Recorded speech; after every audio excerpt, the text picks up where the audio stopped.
Hi friends, குற்றால குறவஞ்சி தமிழ் சிற்றிலக்கியங்களில் மனதை கொள்ளை கொள்ளும் ஒரு அற்புத இலக்கியம்.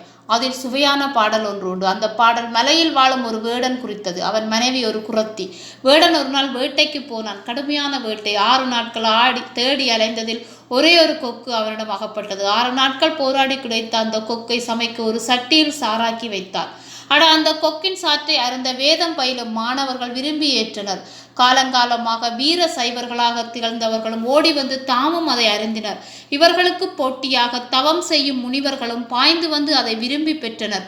சுவையான அந்த சாறை அனைவரும் கொண்டாடி மகிழ்ந்தனர் என்கிறது அந்த பாடல்.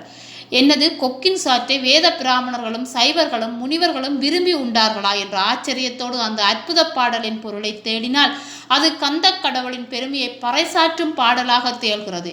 குறத்தி என்றால் அது வள்ளி குறத்தி. அவளை கொண்ட வேடுவன் முருகன். 6 நாட்கள் அவன் நடத்திய வேட்டை, சூரபத்மன் முதலான அசுரர்களான யுத்தம். கொக்கு என்றால் மாமரம் என்றும் பொருள். 6ஆம் நாள் மாமரமாகி நின்ற சூரபத்மனை வென்றான் முருகன். சஷ்டியே இங்கு சட்டியானது. சாறு என்றால் திருநாள் என்று பொருள். முருகன் சூரபத்மனை அளித்த சஷ்டி பெருவிழாவை அனைவரும் கொண்டாடி மகிழ்ந்தனர் என்பதே இந்த பாடலின் பொருள். ஐப்பசி மாதத்து 1000 பெருமைகள் இருந்தாலும் அதில் முக்கியமானது சஷ்டி விரதம். முருகக் கடவுளை வழிபட உகந்த திதி சஷ்டி. அதிலும் ஐப்பசி மாத வளர்ப்புறையில் வரும் சஷ்டி கந்த சஷ்டி என்று புகழப்படுகிறது. முருகனுக்கு அழகு தமிழில் 1000 நாமங்கள் உண்டு. முருகன், கந்தன், குமரன், வேலன், செவ்வேள், செய்யோன் என்று அவன் திருப்பெயர்கள் ஒவ்வொன்றும் ஒரு சிறப்பை உடையது. அழகு தமிழில் முருகனின் பெயர்கள் ஒவ்வொன்றுக்கும் ஒவ்வொரு பொருள். இதில் கந்தன் என்னும் பெயர் தனி சிறப்பு உடையது. கந்தபுராணம், கந்தல் அலங்காரம், கந்தர் அனுபூதி, கந்த சஷ்டி கவசம் என கந்தன் என்னும் பெயரோடைய முருகனின் பெருமைகள் பேசப்பட்டு வந்துள்ளன. கந்து என்றால் பற்றுக்கோடு என்று பெயர்.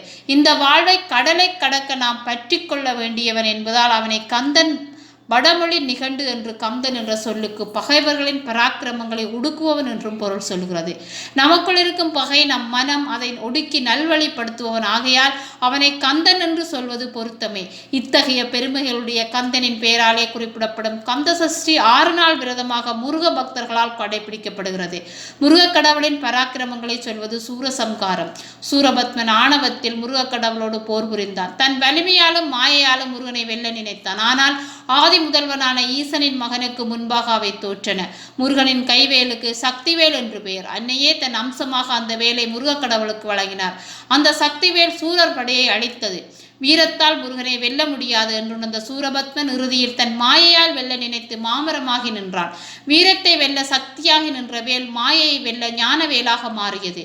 மாயையை இருகூறாக கிழித்தது. ஞானத்தின் தீண்டுதலால் மாயை அகல அந்த மாமரம் மாயையற்ற சேவலாகவும் மயிலாகவும் மாறியது. சூரசம்காரம் ஞான உபதேசமாக மாறிப்போக பகைவனான சூரபத்மன் முருகக் கடவுளின் புகழ் போற்றும் கொடியும் வாகனமும் ஆனான்.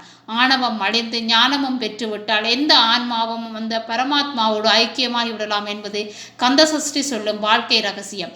அந்த ஞானத்தை பெற்றுத்தரும் அற்புத விரதமே கந்த சஷ்டி. முருகப்பெருமான் கோயில் கொண்டுள்ள அனைத்து ஆலயங்களிலும் கந்த சஷ்டி பெருவிழா உற்சாகமாக கொடியேற்றுடன் தொடங்குகிறது.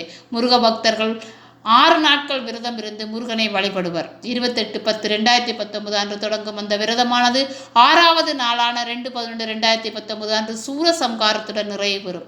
6 நாட்களும் தினமும் அதிகாலையில் இருந்து குளித்து திருநீறு தரித்து முருகக் கடவுளை வணங்க வேண்டும். அருகில் இருக்கும் ஆலயங்களுக்கு சென்று வணங்குவது சிறப்பு. குறிப்பாக யாகசாலை அமைத்து பூஜைகள் நடைபெறும் ஆலயங்களுக்கு செல்வது விசேஷம். 6 நாட்களும் உண்ணா நோன்பு இருக்க வேண்டும். ஒரு சிலர் பால்வளம் உட்கொள்வது வழக்கம். ஒரு சிலர் ஒருவேளை மட்டும் உப்பில்லா உணவை உண்பர். எதுவாக இருந்தாலும் 6 நாள்களும் ஒரே மாதிரி வழக்கத்தை பின்பற்றுவது நல்லது.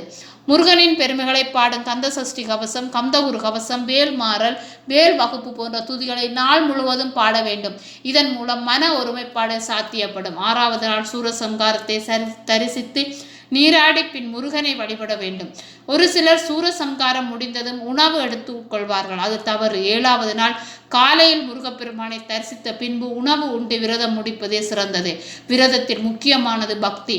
இந்த 6 நாட்களும் முருகனை மனதில் நினைத்து துதித்த வண்ணம் இருக்க வேண்டும். அவ்வாறு விரதம் இருந்தால் முருகப்பெருமானின் அருள் சித்திக்கும் என்பது நம்பிக்கை. மீண்டும் ஒரு புதிய தகவலுடன் உங்களை சந்திக்கிறேன்.